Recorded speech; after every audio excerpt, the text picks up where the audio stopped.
வணக்கம் நண்பர்களே, முக்கிய செய்திகளை இந்த பதிவில் பார்க்க போகிறோம். அண்ணாமலை தனி இயக்கம் அறிவிச்சார்ல, அப்போது நிறையா பேர் அவருடைய இயக்கத்தில் சேர்ந்தாங்க. அப்போது டிவிகே, டிஎம்கே, ஏடிஎம்கே இவங்கெல்லாம் என்ன நினச்சாங்கன்னா, மீடியாக்களுடைய அட்டென்ஷனில் இப்போ நிறைய பேர் சேர்றாங்க. ஏன்னா இன்றைக்கி தானே அறிவிச்சிருக்காரு. 10 நாளுக்கு அப்புறம் வி த லீடர்ஸ் இயக்கத்தை பற்றிய எந்த செய்தியும் பார்க்க முடியாது, அப்படியே மந்தமாயிரும், அமைதியாயிருவாங்க அப்படின்னு சொல்லிட்டு நினச்சாங்க. ஆனால் நடக்கிறது என்ன தெரியுமா? அண்ணாமலை 50 லட்சம் டார்கெட்டை ஃபிக்ஸ் பண்ணிட்டாரா, அதை அடையணும் அப்படிங்கிறதுக்காக மாநிலம் முழுவதும் எல்லா மாவட்டங்கள்லையும் உறுப்பினர் சேர்க்கை முகாம் நடந்து வருது.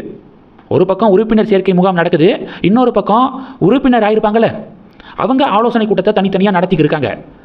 உறுப்பினர் ஆகிட்டோம், அடுத்து எப்படி போகணும், அடுத்து என்ன பண்ணணும், நம்மளுடைய பகுதிகளில் வி த லீடர்ஸ் இயக்கத்தை மக்கள் மத்தியில் கொண்டு போய் சேர்க்க என்னென்ன ப்ராசஸ் பண்ணணும் அப்படின்னு ஒரு பக்கம் ஆலோசனை கூட்டம் நடக்குது.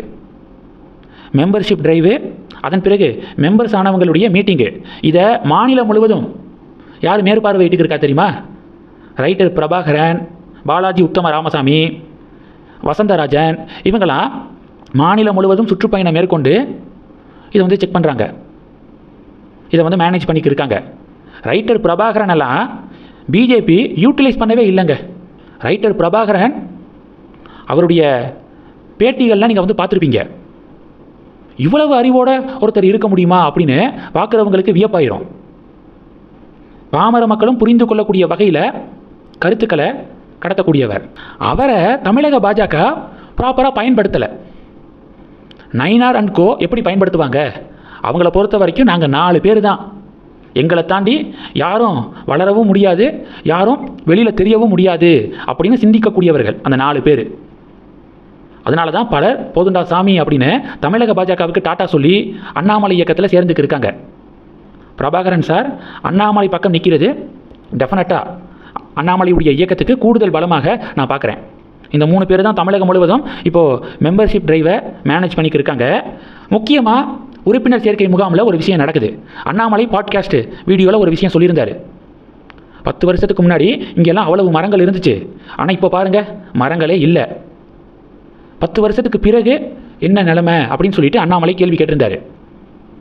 சுற்றுச்சூழலுக்கு நாம் நம்மளுடைய பங்களிப்பை கொடுக்கணும், நிறையா மரங்கள் நடணும் அப்படின்னு சொல்லிட்டு அண்ணாமலை வேண்டுகோளை முன் வச்சிருந்தார்.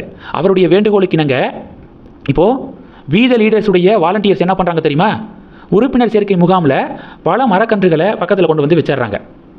உறுப்பினர் ஆனவங்களுக்கு ஒரு மரக்கன்றை கொடுத்து உடனே உங்கள் வீட்டு பகுதியில் அதை பிளான் பண்ணுங்க அப்படின்னு சொல்லிட்டு அறிவுரை கொடுக்குறாங்க. ரெண்டாவது என்ன பார்க்க போகிறோம்? பிரதமர் மோடி அதிரடி அப்படிங்கிறது ரெண்டாவது. பிரைம் மினிஸ்டர் மோடி டெல்லி விமான நிலையத்துக்கு நேற்று மதியம் 1:15 மணிக்கு வந்திருக்காரு. எஸ்பிஜி என்ன சொல்லியிருக்காங்க? வாங்க புறப்படலாம் அப்படின்னு சொல்லியிருக்காங்க. மோடி இல்லை வேண்டாம், 3/4 மணி நேரம் டெல்லி விமான நிலையத்திலே நம்ம ஸ்டே பண்ணலாம் அப்படின்னு மோடி பதில் கொடுத்துருக்காரு. எஸ்பிஜிக்கு புரியலை. ஏன் சார் அப்படின்னு கேட்கும்போது, நீட் தேர்வு 2 மணிக்கு தொடங்குது, 22 லட்சம் ஸ்டூடெண்ட்ஸு நீட் தேர்வை நாடு முழுவதும் எழுதியிருக்காங்க, மறுதேர்வு 2 மணிக்கு எக்ஸாமினேஷன் தொடங்குதுன்னு சொன்னேன்ல. இப்போ நம்ம போகும்போது செக்யூரிட்டி ப்ரோட்டோக்கால் காரணமாக நிறையா பகுதிகளில் டிராஃபிக் அப்படியே நிப்பாட்டுவாங்க. அதில் யாருக்காவது பாதிப்பு வந்துடும், நீட் தேர்வு எழுத போகக்கூடிய கேண்டிடேட்டுக்கு இஷ்யூ வந்துடும் அப்படிங்கிறதுக்காக நாம் போக வேண்டாம், நீட் தேர்வு தொடங்குற வரைக்கும் இங்கேயே வெயிட் பண்ணலாம், 2 மணிக்கு பிறகு நம்ம புறப்படலாம் அப்படின்னு 3/4 மணி நேரம் டெல்லி விமான நிலையத்திலேயே மோடிஜி ஸ்டே பண்ணியிருக்காரு. எப்பேற்பட்ட லீடர் பார்த்தீங்களா? அவரை பார்த்துட்டு அப்படியே காங்கிரஸை திரும்பி பார்த்தா பயங்கர டிபேட் நடக்குது. கர்நாடகாவில் பெங்களூரில் ஒரு மிகப்பெரிய பொதுக்கூட்டத்தை காங்கிரஸ் நேற்று நடத்தியிருக்காங்க. பெங்களூரில் மொத்தம் 4 ஸ்டூடெண்ட்ஸு தேர்வு எழுதுவதற்கு மறுக்கப்பட்டிருக்காங்க. அந்த 4ல் 3 பேர் மறுக்கப்பட்டதற்கான காரணம் என்ன தெரியுமா? லேட்டாக சென்டருக்கு வந்ததுனால. இன்னொருத்தங்க ஓல்டு நீட் எக்ஸாமினேஷன் அட்மிட் கார்டை, ஹால் டிக்கெட்டை எடுத்துகிட்டு வந்துட்டாங்க. அதனால் அந்த 4 பேருக்கும் தேர்வு எழுதுவதற்கான வாய்ப்பு மறுக்கப்பட்டிருக்கு. 3 பேர் லேட்டாக வந்ததுனால எக்ஸாம் எழுத முடியல. இப்போ பாஜக என்ன சொல்கிறாங்கன்னா, பெங்களூரில் நடந்த காங்கிரஸ் பொதுக்கூட்டத்தின் காரணமாக தான் பயங்கரமான டிராஃபிக் ஜாமு, அதனால தான் அந்த கேண்டிடேட்ஸ் வர முடியலை. காங்கிரஸ் நீட் எக்ஸாமினேஷன் நடக்குதுன்னு தெரியும்ல, அப்புறம் எதுக்காக சண்டே அன்னைக்கு அவங்களுடைய பொதுக்கூட்டத்தை நடத்தினாங்க, இன்னொரு நாள் வச்சுக்கிட்டு ஆகாதா அப்படின்னு பாஜக காங்கிரஸை பார்த்து கேள்வி கேட்குறாங்க. ஷேமான் காங்கிரஸ் அப்படின்னு சொல்லிட்டு பதிவுகள் போடுறாங்க. இதெல்லாம் பெரிய பேசுபொருளாக மாறி இருக்கு. இந்த செய்திகளை பற்றி, இந்த 2 டாபிக்ஸை பற்றி உங்களுடைய பார்வைகளை மறக்காமல் கமெண்ட் பண்ணுங்கள். தொடர்ந்து கணக்கில் இருங்க. அடுத்தடுத்து நிறையா பதிவுகளை பார்க்க போகிறோம். நன்றி. ஜெய் ஹிந்த்.